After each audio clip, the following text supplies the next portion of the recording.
Hi everybody, welcome to this afternoon's episode of my chatting to somebody who's got some amazing information to share with us as women in the menopause. So, I'm just saying hi to Paula from Physiolates, who we're going to talk to this afternoon. And hopefully she'll join us. We should be connecting in a couple of minutes. There we are. Hello. Hi, Paula. Welcome. Oh. What a glorious afternoon. I know. It's really lovely, isn't it? I've never ever done one of these before, so I'm just getting used to this. Does this look about right?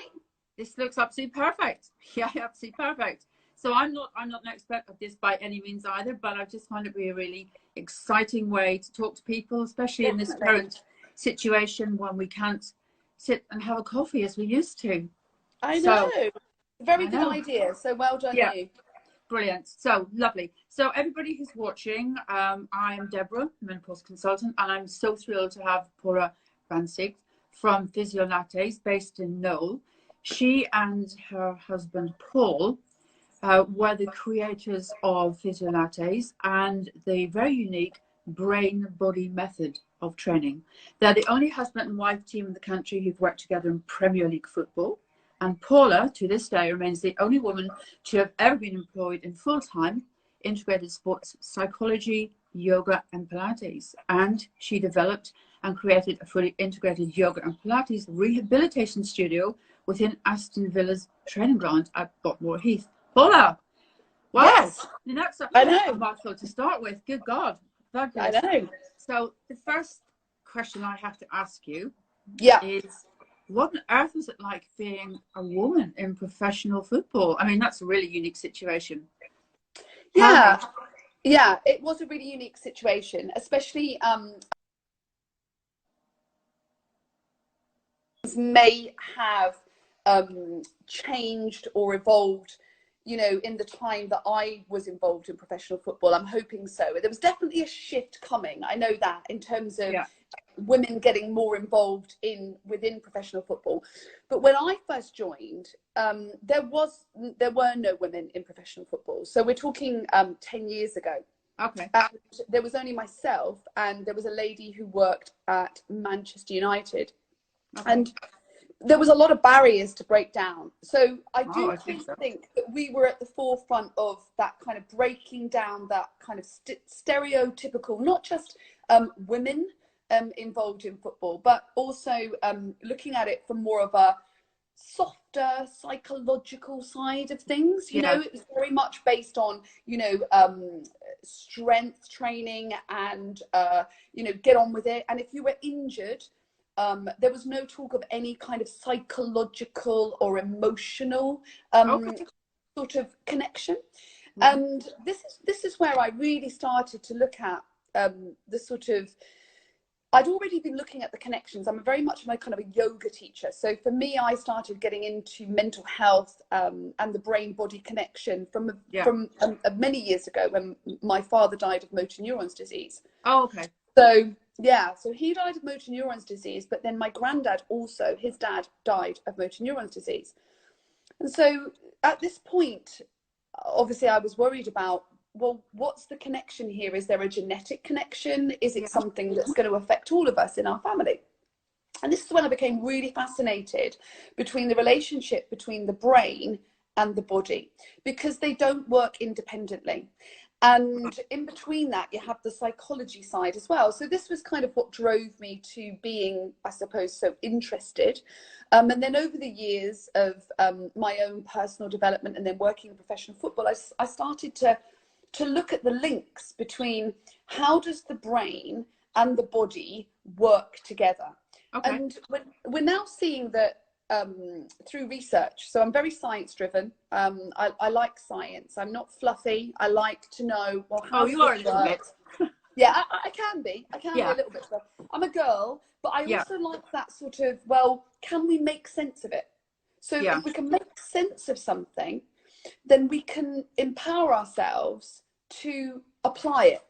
Yeah. And I'm very much about let's find solutions. So if we can find solutions, then we focus on, you know, finding those solutions that make sense for the individual person. And that's where the psychology comes in, because you can't actually look at everyone in the same way.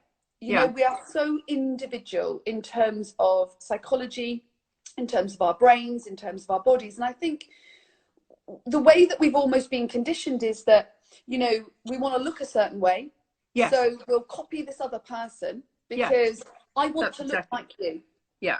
And it kind of sets us up for a little bit of psychological mismatch. Because what we really, in my opinion, what we really need to do is embrace who we are and work from there, rather than looking externally and trying to mirror someone else. We need to look at ourselves, and we need to take that much more from a sense of self-awareness and outwardly, rather than looking externally at other people. Does that make sense? Completely. Because as you know, I mean, I had my base medical career based in aesthetic medicine, and the theory I've held throughout of that, whether it was right for people or not, was that we are individuals. We have to stay individuals and true to our core selves. And unfortunately, social media has taken over enormously, and it would seem that everybody wants to come out looking like everybody else. And you can see it in every time that you go to. The eyebrows are the same, the eyelashes, the lips, the makeup, the hair. So that saddens me, because I think we've lost, what I really feel that we've lost is respect for individuality. And we're suddenly being drawn down a marketplace in all aspects by 22-year-olds, because they have to look the same. So I love the fact that you're very much individually based and working on the individual side of it as well, which is great. It's all individualized, and I think I think that is the most important message. If I'm going to give any type of message, it's about the individualization of understanding yourself, and that is from a mental and a physical. So instead of just looking at it from a kind of physical perspective, I know loads of people, and I've come across lots of people that may look the part, but underneath they are really, really struggling. And I can't myself see the point in looking great, but feeling really, really, really rubbish. It just doesn't make sense to me. Well, no, I mean, I think that takes a lot of acting to sort of have the outside looking good when you're feeling poo inside, doesn't it? So, and we all do that to a certain extent. I mean, you know, there is social media is part of that, isn't it? I mean, you need to look on, even just in in Facebook, you know, everyone wants to project a certain type of lifestyle image, you know, lifestyle. I'm the complete sort of, I suppose, I kind of look at the opposite of that, which is I'd rather that there was more realness, and that we're able to express ourselves. And it is okay to not have it all completely nailed. And some days you might, and some days you don't. But actually, the message is more about it's okay not to. Rather than this, because the mental health side of continuously acting in a certain way is huge. It's huge. You know, so for me, maybe we should be expressing more realness so that people can relate to that, rather than feeling as if they can't relate to it because this person seems to have it all.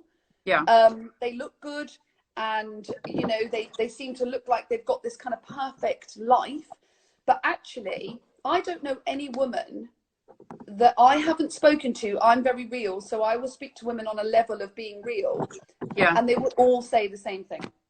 Exactly. So going back to your time in professional football, obviously you had quite radical and developed theories as to how you're going to get the players back into optimum performance. And you didn't just approach that from the physical level, you took that on from a psychological level. Was there much resentment, given the fact that you were a woman in that situation? I mean, how dare she tell us what we're going to do to behave better? And how did you actually overcome that? Well, it was a real kind of balancing act in a way. I mean, I remember when I first went in, I'm quite, I would say I was quite a strong person. So I have quite a strong personality. And when I went in, I thought the best way would be to be strong. And I think that sometimes as women in that type of environment, you're going to kind of choose one way or the other, which is to be the kind of more soft and nurturing side, or you're going to go, you know, right in hard. I can handle this, guys, you know? Yeah. And I think what I learned, the biggest learning curve was that, one, you need to be yourself. That's a real sort of strong indicator that you have to be authentic. Yeah. And I think authenticity, no matter what you're doing, will shine through. So if you are truly who you are, and you make mistakes, and you do things wrong, and you learn from those mistakes, and I learned from a lot of mistakes. So the first approach I had was, I'm going to be strict. I'm going to be like an author, you know, I'm going to make my mark. It didn't work. It just didn't work. And what the approach that I took was a very, very different approach. When I started to learn, this approach isn't working. And I think this is really important. Learn from that. So it's okay to do it, but you need to learn, this isn't working. I'm not getting anywhere. So I need to take a step back, and I need to look at what approach is going to work. And so and this is very, very simple, by the way. I did what I call reverse psychology. Completely reverse psychology. So I started to look at a way of, you don't have to do this. This isn't compulsory. You don't need to work with me. You don't have to. And because it was a completely fresh approach, because it just didn't work like that in professional football, I gave people choices, and I said, you can do it, or you can leave it, and you make that choice. That was the first thing I learned. When you give somebody that sense of autonomy, and that sense of, I'm making the decision, regardless of why they're making that decision, you get more back. So the second thing that I learned was, if they're not intrinsically motivated, no one's going to work with you anyway. So what is the intrinsic motivation? And one of the biggest drivers was injury. So that was the big fear for them. Massive. But it was never looked at from a psychological point of view. And so I started to look at, so the manager of the football club, all he's interested in is, when am I going to get this player back? He doesn't care about the player. He just wants that number 10 back, right? Wow.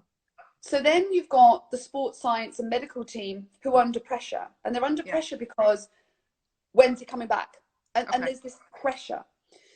And then what I started to look at was, okay, so this player's hamstring is injured.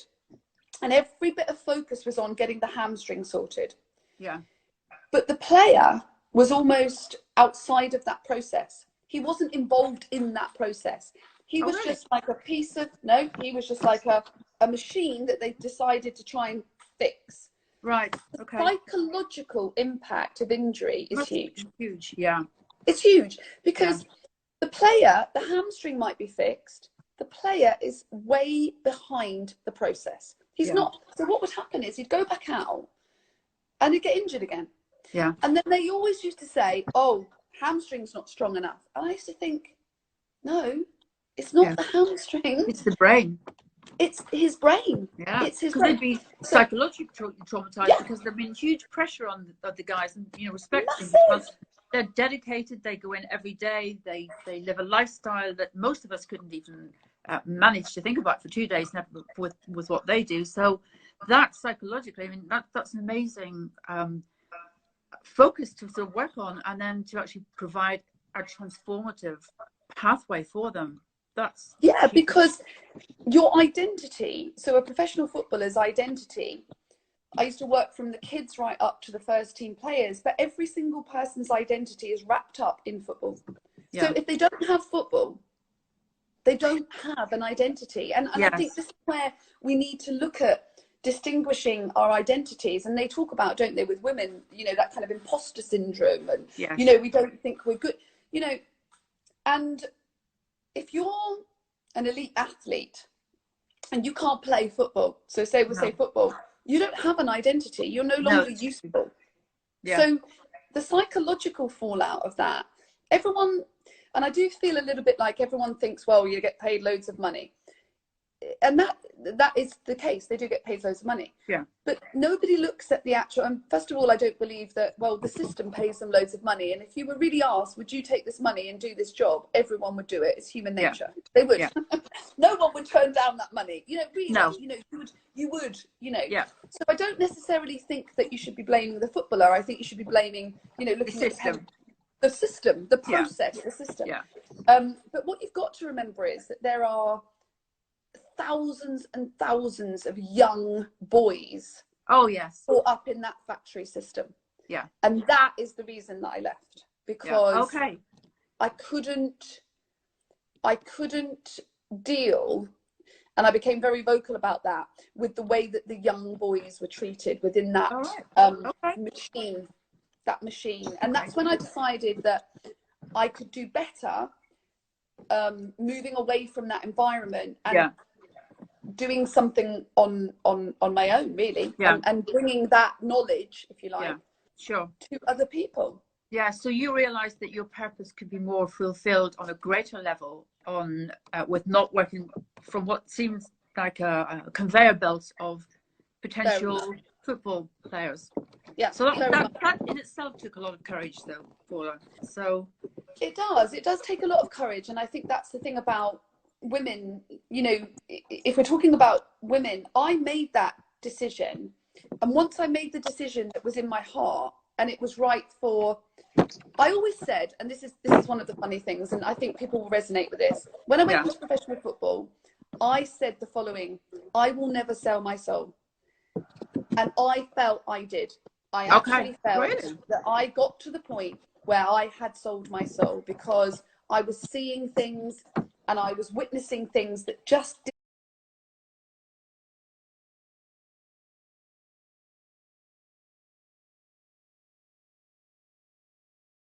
You know, I don't think it's just football. I still think it goes on in banking. I still think it goes on in the corporate world. So I don't want to say it's just football, because at the time I thought, how do you get away with this? How do you, how do you get away with this?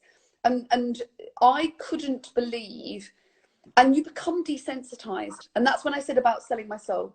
Because you become desensitized to it. Yeah. So you almost start to allow it. And that's when I realized I have sold my soul. I am allowing this behavior. Yeah. And there's only so much. I mean, I, as a person, I still know people in the club and whatever, but it got to the point where I thought, I just cannot allow that type of behavior. No. And the way it makes me feel, you know, my boundaries, the way it was making me feel, I had to make that move because I wouldn't have been happy with myself. So I'm not saying I'm blaming them. I'm saying I would not have been happy with me. Well, you're a very switched on woman. And so, I mean, I can fully understand that you will get to that point. You think, this isn't working for me in my inner self. And therefore, you're not going to give the best advice and help to other people because it's causing you internal trauma. So that's very good. Do you still have any connection with the football club? I still have a connection, so much that I know quite a lot of players, and I know a lot of staff. A lot of them have come and gone now because, you know, things have changed. Yeah. I don't have I still have a connection with, interestingly, some of the players that I used to work with their children. So I have, so those players will bring their children to our clinic. So recently I did a whole series of working with a group of 14-year-old boys that are sons of footballers. And it was more about awareness, body awareness, self-awareness, the brain, the body. Yeah. So I guess in some ways the players have acknowledged that work is important. Yes. Yeah. Because for me, it is massively important. And not just in professional football. We're talking about, you know, as a person, you know, to have awareness of your brain and your body and to join those dots is so much more powerful than you doing an exercise, for example, where you're just copying someone, you're just copying it. It doesn't give you that internal sense. Does that make sense? Yeah. And I mean, what a wonderful legacy to have left behind, that they actually understood what you were talking and thinking about, and the way forward, and they've brought your children to. I mean, that's amazing. It's a fabulous, I have a lot of support on my Instagram page. So on my Instagram page, I still have a lot of support. My husband and I just did a silly video the other day, and we just got such an overwhelming response from players that we know and people that we've worked with. And I do honestly, and I have to say, the reason for that is quite simple. I think it's just it's the authenticity. Yeah. If you're just very authentic and true to what you believe, and you just speak from that truth. Yes, of course. People, it doesn't matter who people are. People like that. They like it. Well, they like humanity in other people. I mean, you and I are very similar then. We recognize the people we're going to get on with, and we just be ourselves. And I think that's almost a gift, Paula, because I know a lot of people who have maybe an ability to go la, but not us. So well done you. Thank you. That's amazing. It's one of the many things I love about you. So thank you. When I first met you, which was just as you were in the very early days of your business in Knoll, we had a couple of very, very interesting conversations just sitting on the floor in the studio. And I know that when you first started that business, you were at the very beginning of your perimenopausal journey with the symptoms you were having. So I'd like you to share with me, because I know some of them, but how did you feel that affected you at the beginning of the business? Did it influence any of the decisions you made or didn't make, or approached the thought process of how you were going to grow and develop the business? I mean, by that, was it going to be predominantly for women or a little bit for men, or how did that all actually evolve for you? That's a couple of questions in one big one. Take a breath. Okay, so first of all, I'm 48. So my mum had an early menopause. Now, I didn't necessarily know that because I come from a background where my mother, I'm saying my mother sounds very Victorian because she would not have talked about the menopause. No, I knew nothing about it. And equally, now I look back and I reflect a lot, I can understand a lot of my mum's, and I'm going to say behaviour, because I was a girl who we didn't get on. We did not get on, my mum and I.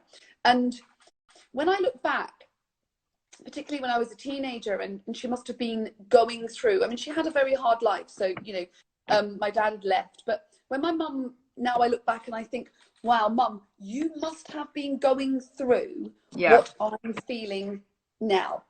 So the only way I could relate to it, and my mum and dad are no longer with us, but I could never ever understand when I was younger or a teenager what is going on, because she never ever once would have mentioned it. I mean, she just wouldn't talk about it, right? No. I wouldn't have known. That's a huge thing as far as I'm concerned at the end of the day, you know. So when I started to experience, when I set up the business, there was a lot of stress. So stress, as we know, is a real hormone disruptor. Completely.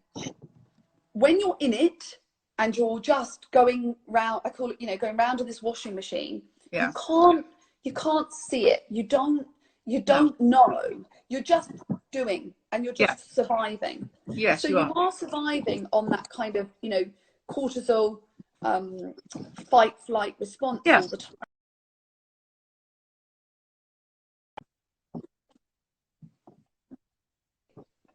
But the physiological signs of anxiety for me were, I started to have quite a lot of racing in my heart. My heartbeat was palpitations. Palpitations. And then I started to become, as well, I felt that I was far more irritable. Okay. And just had a little bit more, you know, I was short fused. My periods had started to kind of change. So again, I think what's really important is I didn't feel at the time that I had the time to actually address it. No. Well, that's a classic, because, you know, at that age, you know, you're doing so many other things, because I call it the Russian woman syndrome. You know, you're up at 5:30 in the morning, you're trying to do your own exercise, do your emails, get the kids to school, go to work, run the business, grab something when you want, or not, as the case may be. Yeah. Deal with your symptoms, ignore them, even though they still take over from your daily life. And then you're going at 100 miles an hour right until 11 o'clock at night. So, and then you're still exhausted, you can't fall asleep, so you don't get a good night's sleep. You wake up, your symptoms are exacerbated, and it starts over again the next day. So we're constantly living in that fight and flight, and where that tiger is just going to jump out and bite our ass if we don't, you know, take some action. And we don't realize that what you just said was very important. You didn't take time to acknowledge that that was happening. And that's the story I hear every day. I didn't take time. I didn't take time. And I guess I think to myself, I didn't have time. I don't agree with that. I don't actually agree with what I've just said in the sense of I didn't have time. Yeah. We do have time. We just don't make it. It's where we put our time. Yeah. Yeah. So, and that's a big lesson that I've learned. And I think that, I mean, my experience then was a couple of years of this going on and on and on. And then what I can only describe as psychological burnout. So burnout is really, is a psychological term, but I think that a lot of us don't really understand it. And I think as women, we're kind of conditioned to be able to deal, or to not deal. We don't deal with it because we cope with high levels of stress. Yes. And because we're almost coping with those high levels of stress, I can deal with a lot of stress. I'm one of those people, A-type personality. I can you know, keep going, because my childhood was a very stressful childhood. So I developed that kind of tolerance. Yes. That does not mean that physiologically, psychologically, I'm not suffering. Of course not. But you built up, because of your childhood experiences, you built up that shell to you know, get on with it, really. Yeah. And I think a lot of women, you know, don't need to have had my experience. They'll have their own experience where there's that part of it, and then there's the other part of it, which is I've just got too much to do. I don't have time. Yeah. I don't have time for this shit. You know, I just do not have time for it. So I'm just going to park that over there mentally, and I'm going to keep going, and I'm going to keep going, and I'm going to keep going. And I did that, and nobody would have. I say nobody would have known. I have had a couple of people say to me, Paula, you need to take a rest. You need to take a rest. But then I'm on adrenaline, you know, and I am surviving. Yeah. And the thing about me is I can deliver under high levels of stress, and I can deliver because I'm good at it. I'm really good at it. I've kind of learned how to do it, you know, and we can learn how to deal with it. Yes. But it doesn't mean that it's not taking its toll. No, of course not. Because all of these instances build up like a little library of events in your head and in your soul. And at some point they go, aha, you haven't listened to me. I am going to say it's over.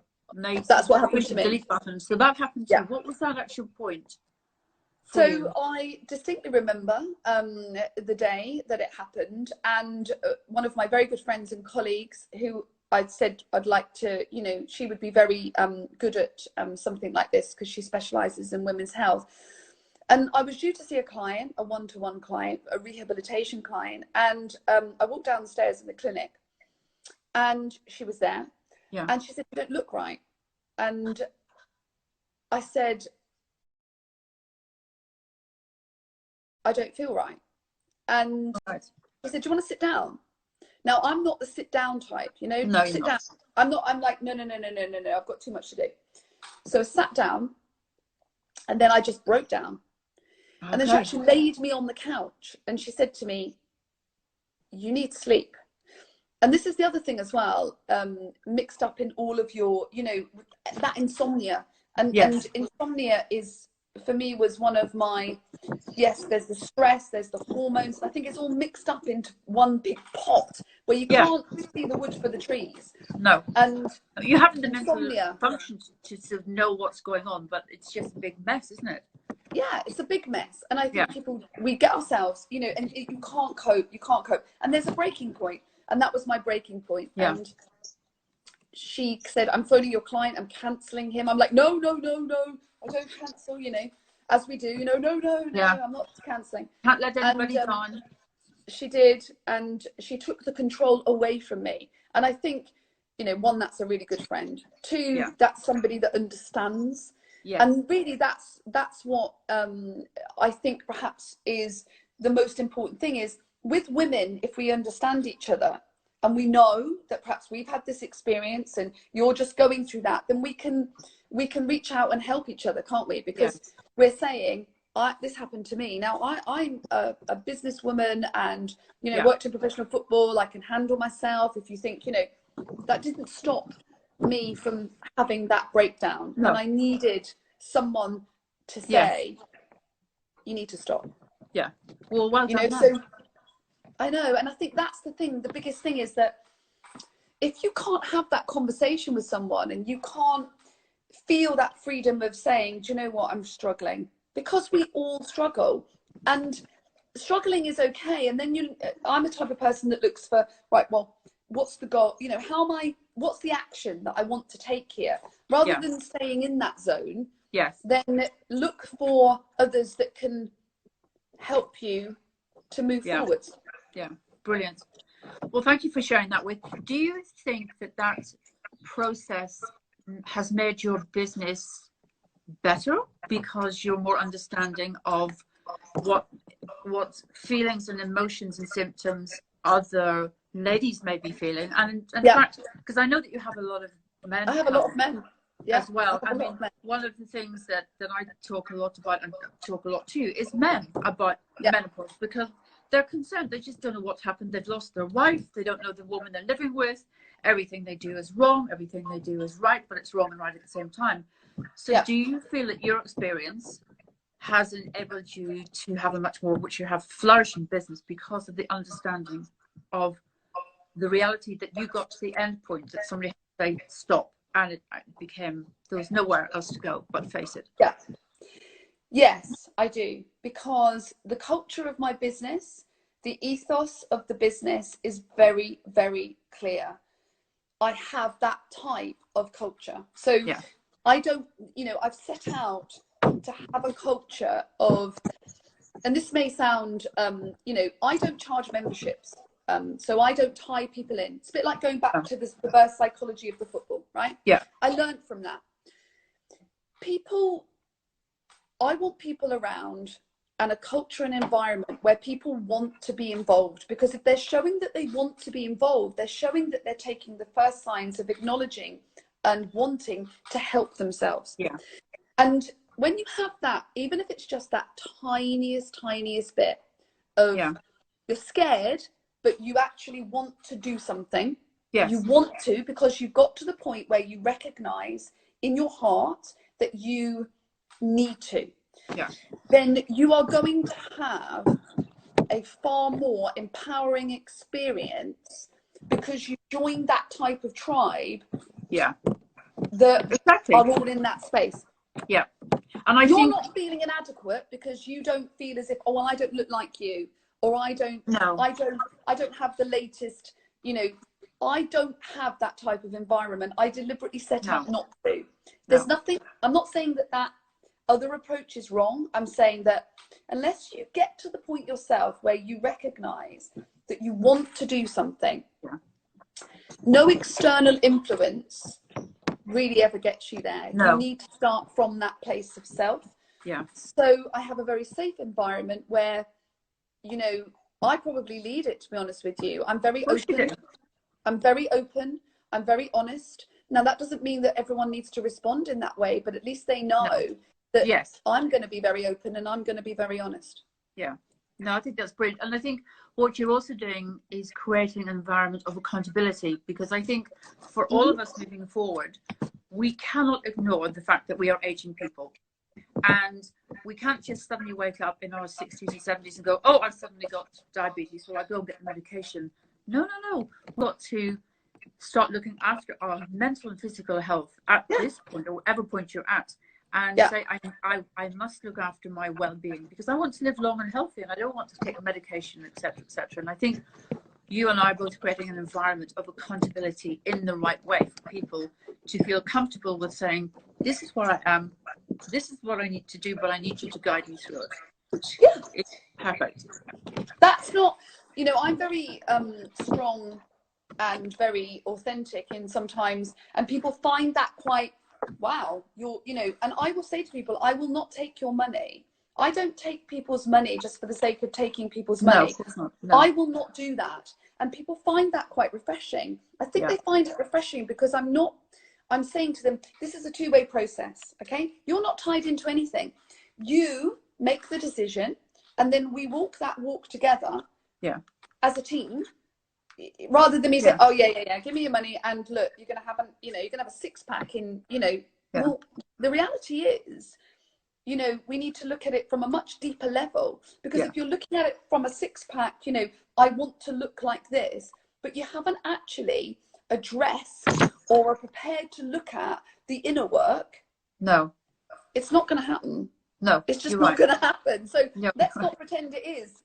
Does that make sense? Completely. Do you find that men are much more receptive to this approach to taking, regaining and taking control back of their bodies, or is it a female thing? I mean, which is the most passionate about doing it? Or which of the gender sticks with the plan? It's quite an interesting, that is a really interesting conversation.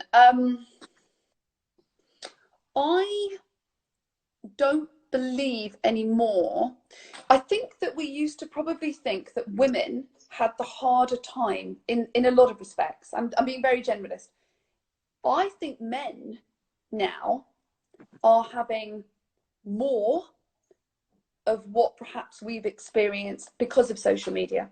I do think that there is a lot more pressure on men that previously perhaps wasn't there. And I think if you're talking about midlife, so if we talk about midlife, right? Yeah. I think a lot of men get psychologically lost in midlife. You know, it's not just women. It's not just women. And I know that because I've come across this. So if we talk about women going through, you know, if we even talk about menopause, you know, the subject that we would never have mentioned before, which we've now pushed boundaries and said women want to talk about this subject. Yes. I still think there's loads more work that needs to be done with men. With men. Yeah. You know, well, because if we thought menopause was taboo, nobody really ever talks about andropause, which is the male equivalent. You know, just because they don't have estrogen and progesterone, etc., doesn't mean that they don't have decreasing levels of their own hormones. And when that happens to them at the same time as their partner, it's complete chaos because the hormones are just bunching all over the wall. So, and I think the thing is, young men, you know, we're talking, say, young men that haven't. I remember when, you know, I would not have even, you know, I didn't even know what it was. Let's face it, until you actually hit that stage in your life, you're not interested, are you? You're not going, oh, what's going to happen here? You don't know. You don't even think about it. It's not even on your radar. So when it hits you and you go through an experience of hormonal changes, you know, you're having to deal with that. You're kind of just dealing with it as it's coming at you. You know, we're not prepared for it. We're not sort of going, oh, I'm moving into this stage. You know, you're kind of like in the stage, and next minute you're kind of fighting it. Yeah. So men, I believe that, you know, men still have hormonal changes. They have shifts. They have things going on, you know, with their own brains and their bodies. Yes. And perhaps that we're not addressing, because, you know, we're looking at it from maybe one side, and we're not looking at it from the two sides, that kind of, not say yin and yang, but, you know, we know that everything works in opposites, doesn't it? Yes, yes. But if your husband or your partner or whatever doesn't have a clue, you don't have a clue. No. They definitely don't have a clue. They're also going to go through their thing. Yeah. And you don't have a clue about what they're going through. So maybe we should be looking at it in its total and utter chaos. I mean, I know, I've you know, I've experienced it firsthand. So is there a value or an argument to say that there should be an educational process? Yes, of course. That involves men and women? Yeah. Well, that's why very much just women. Yeah, that's very much one of the main messages of what I'm trying to do is educate men and women from a much earlier age about what to expect, because really we need to prepare our bodies to go into menopause. You and I both went into our menopause like car crashes. We were doing 1,000 miles an hour, and it was like, oh my God, what's happened? I don't know. It's not happening to me. Whereas if we had been more aware of what happens when we're adrenally fatigued and the chaos that presents in terms of hormonal imbalance, we're both mindful enough to have thought, I would think, well, I'm going to take care of myself, I'm going to eat properly, I'm going to sleep well, etc., etc. But no, we didn't do that. And that was lack of education. And it started with both our mothers. And, you know, there is no formal education yet. Well, there is. There's no education, but if you think about just hormonally anyway, regardless of what age you're at, your hormones are always in play. So even if we just look at the kind of old age argument of women and their periods, you know, oh, you know, she's a nightmare, you know, every month, you know, she's a nightmare and I don't understand it, you know, regardless of what age you're at, women's hormones are in play, aren't they? From always. You know, from always in play. Yeah. And there's the old kind of PMT, and I remember one of my ex-boyfriends saying PMT, Paula's mental torture, because he would be on the receiving end of, you know, ha ha, and we kind of laugh about it. But as a man who's dealing with a girlfriend or a partner or a wife or whatever, and they're having that monthly cycle, and in that monthly cycle, you know, they're experiencing a complete behavioural change. You know, it's kind of like, you know, so as a man who's going through that as well, where are we giving the men some sort of help to understand what's going on here psychologically, what's going on mentally, how do I help, or do I not, you know, what do I do? Men are pretty left, you know, almost out of the loop, aren't they? They're very helpless in the situation because no one's actually giving them the tools or the information to understand it. Yeah, that's why we don't understand it.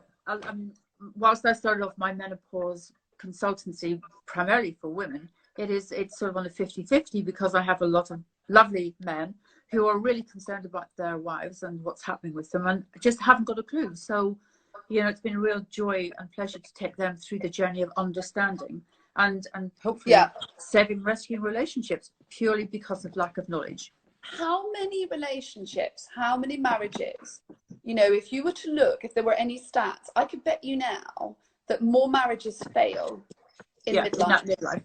In midlife, you know, it's not just the women, it's the men as well. You know, but the men kind of just get overlooked, and the women are kind of, you know, but actually it's a combination of, I've always said midlife is a huge shift, mentally, physically, emotionally. You know, there's lots of shifts that go on, and it can be a really exciting time. You know, you've got elderly parents, and the children growing and leaving and shifting. And I think when you're younger, you don't understand that. You don't even think about it because you're younger. If I had been equipped, I don't mean equipped, if I had known that this shift would come up, then you would be more equipped for it, wouldn't you? You'd understand. It's like anything. If you understand something, you are able to cope with it. You know, it's the not understanding that causes us the real stress, because we can't cope. You know, and it's always about stress. It's lack of knowledge. If we don't know what we're dealing with, we can't rationalize it at all. And that's one of the big things that I do within my brain body method, is I want to understand. I want the person I'm working with, do you understand this? Does it make sense to you? Does it feel right for you? Can you translate this? Otherwise, there is no crossover. There's no psychological learning. There's no growing. There's no empowerment, because they don't understand it. No, they don't. No, they don't. And that applies to everything. In life. And that's really sad, because I think that's a sort of a loss of. We mentioned tribal before. I think that's for us generally. We have a loss of tribes. You know, we don't live near to relatives or family and friends so much. So we're quite disparated throughout, you know, the world, for instance. So we don't have that group of girlfriends so much as we used to have. Go and have a talk about them. Unless the boys play football or sport, they don't have that camaraderie as well, which is so important. So hopefully we can change some of that. Well, I think as well, just talking about that men's side of things as well, you know, I think their social support is huge. And I know that men tend to have this label of like, you know, well, we just go and meet up for the football, or we go to the rugby. But, you know, men as a kind of, you know, would it not be good if they were able to talk more about these subjects? Yes. Yeah, I mean, they need to have that male conversation. I mean, you know, the nice ones will have it with their wives and stuff, but they need to talk man to man about saying, look, I don't understand why my wife is behaving like this. And somebody else said, well, mine did this. And you go, well, that's great, now we know. And then they go away much happier. Yeah, because I mean, let's face it, I think men generally, you know, they want to, women, I don't mean this in a very, you know, it's a very broad thing to say, but women tend to be a bit more complicated. You know, they tend to be more complex, okay? Yeah. Men are far more logical driven, and it's like, well, here's a problem, how are we going to solve it? Women are just a bit like, well, no, there's a problem, but there's lots of different ways we can get, you know, you know, so we've got two different brains working in completely different ways. It's like shopping, Paula. Yeah. Men say, I'm going to buy a blue shirt. They walk into a shop, they see the blue shirt, they buy it. Us, I want a pair of shoes, so I go to Harvey Nicks. Then I'll go somewhere else and try a pair on, then somewhere else, then I'll go back to the beginning. You know, we need 6 or 7 alternatives just in case men go straight into it. Yeah. So you've got that variability, and at the end of the day, let's just you know, kind of finish with this. At the end of the day, it's all communication. Yes, because everything in life, no matter what we're talking about, is based on communication. Absolutely. So thank you for that. I've loved talking to you, but I'm not going to let you go unless we touch one other thing, and I know that you're very passionate about mental health, and we've discussed this, and this period that we're in. I find I have to change my language because I hate 2 words that we're talking. I hate the word quarantine. We're not in quarantine because we're not in hospital, and we're not in lockdown because that's a term that's used with prisons. So I'm neither of the places, but I am at home, and millions of us are at home. And there is no doubt, as we are going on, there is an impact to us all mentally and physically. Yeah. What are your thoughts about what we can do to help ourselves and our relationships and environments? What are your thoughts? It probably sounds, well, I say it sounds like common sense, but perhaps for some people, maybe it isn't. So I need to be, the biggest thing that I think helps people's mental health in this situation is some form of structure. So your own structure. So I'm a very, you know, structured person in the sense that I'm not going to let myself lie in bed until 10, 11, then get up and kind of have no plan for the day. Because the less your sense of purpose, so everything's driven, mental health is driven a lot by your sense of purpose.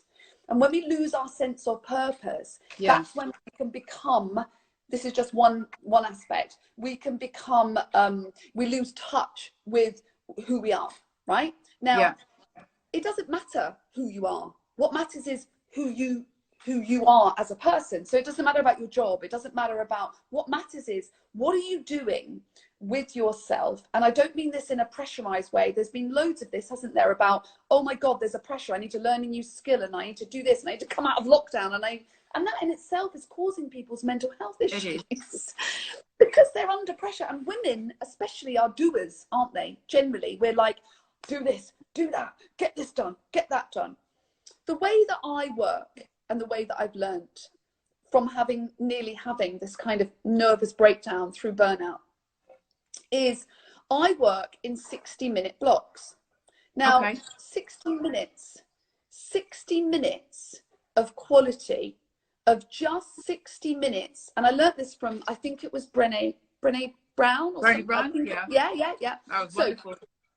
60-minute blocks. So, and she actually uses a timer, and I've got one. You just do 60 minutes of something that perhaps is, I'm writing an online course at the moment. So that's what my project is. But it could be 60 minutes of just reading something that you are, you know, you want to learn about. Not, I've got to do this every day. I've got to do this for 8 hours a day, and I've got to keep it up. 60 minutes, they know from research, is the optimal time for your brain to be able to take in information, for you to feel good, and then take a break. So I've worked out next week. I'm doing, and I've actually sat with my calendar. I mean, and I've put myself, and I've created next week's plan. Now, next week's plan isn't, oh my God, I'm going to beast myself to the point that, you know, I'm knackered. But it's got a structure to it, because if you don't actually give yourself that goal and that structure, you'll find that your days are just drifting. And once you start to drift mentally, you haven't got that purpose. And that is a big thing, sense of purpose. So just give yourself some form of purpose. Exercise, you know, 10 minutes, but at least you've got a purpose. Does that make sense? Completely. Well, I find sometimes that I just have to allow myself to have one task to complete in the morning and one in the afternoon on the days that are more difficult. Otherwise, it just is like, oh, what are we going to do? We can't do this. And, you know, we are human beings who like to communicate. And I think in this world, we set ourselves too many goals to cope with in any one day currently. So I love the fact that you talk about having the structure. You know, you wake up, you do some time in this period of time. I do my exercise. Very important. I've worked out, and this is the other thing as well, work out what works for you as a person. So if I said to you, I'm going to do my exercise at 6 o'clock in the evening, that doesn't work for me. No, there's nothing wrong with that. It just doesn't work for me.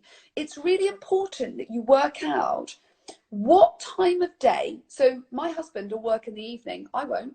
My brain's gone. But I'm a morning person. So I have more of energy in the morning than I do in the evening. So I work to my strengths. It's okay to learn. I'm not good in the morning. I'm better in the afternoon. I'm best. So we've all got that. It's just that we haven't taken the time to work it out, have we? We've kind of just, no, I've got to keep going. You will have your what I call your energy times, your big brain times, and then you'll have your shallow times where your brain's not working in the way it needs to. Exactly. But that comes from you understanding that, doesn't it? Yeah. So I mean, I think that's so important to allow yourself to learn about yourself a bit more. I think one of the things that's really rising up for many of us is that we don't stop and think about who we are and what we want. And now suddenly we've had the last 5-6 weeks of being faced with us, and no excuse not to go out shopping, buy shoes, etc., etc. We're actually faced with us and understanding who we are a bit more, whether we like it or not, and how we're going to actually deal with our days. So, I mean, I love the fact that you say structure is hugely important. I agree with you. Structure, exercise, sleep. Even if it's just a small structure, but having a sense of purpose. But the biggest thing I think as well is that I was working with a woman recently this week, and we did a little bit of work, very small amount of work. And she said to me, Paula, I started crying. And she said, I've had an emotional response. And when we delved deeper into that, it's the first time that she's allowed herself to stop. Just stop.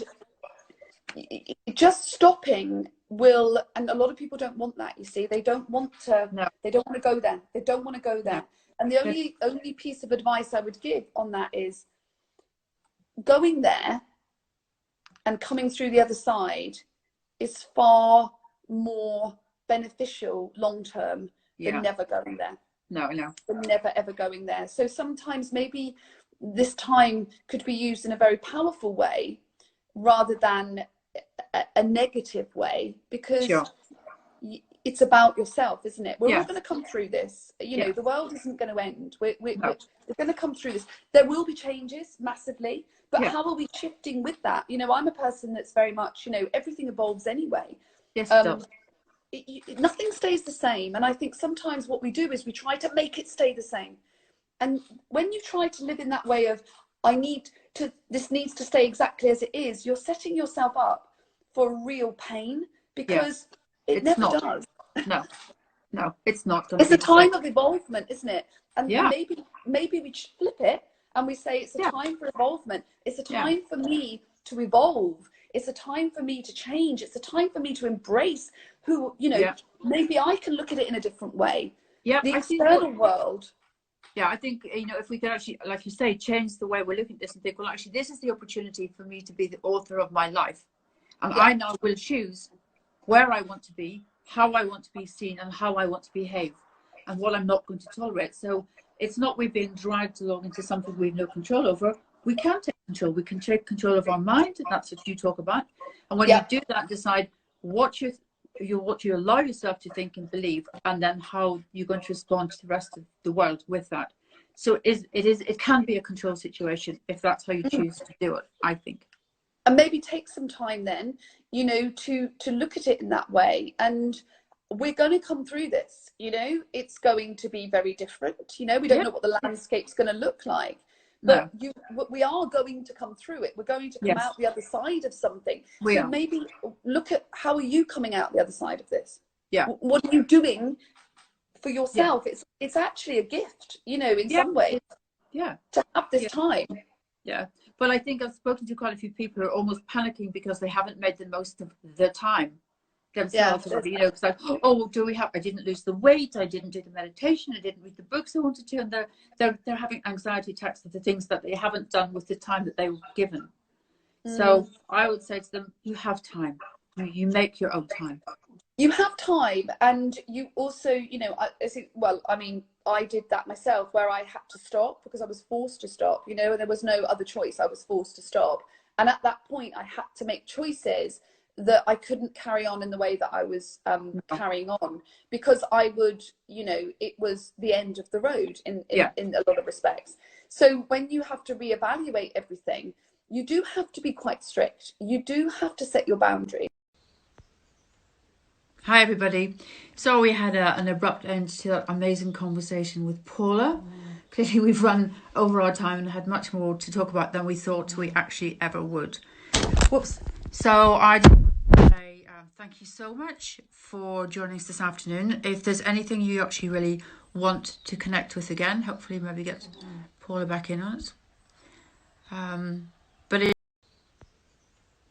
Hi everybody. So we had an abrupt end to that amazing conversation with Paula. Clearly we've run over our time and had much more to talk about than we thought we actually ever would. Whoops.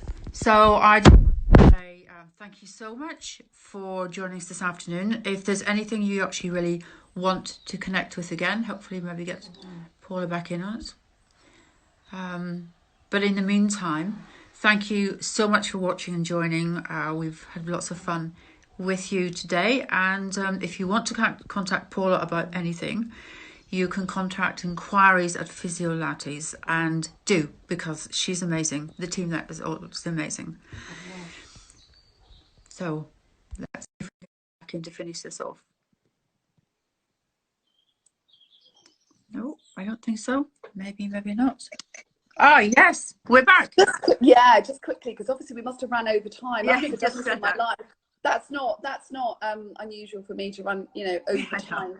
So if you, my Instagram page as well is obviously at the top, or here at the Brain Body Method. Just so that you want to get you at inquiries at Physiolattes as well. Yeah, so you know, there's the Instagram page is there, the Brain Body Method. If you have any questions, I also run live classes. So I do run live classes and I am doing throughout this period. So if that's something that you're interested in, then just send me a message and, you know, I can respond. But anyway, thank you for having me. You're welcome. It's been really good fun. Take care. Be safe. We'll see each other very soon. Take care. Thanks, everybody. Bye. Bye, everyone.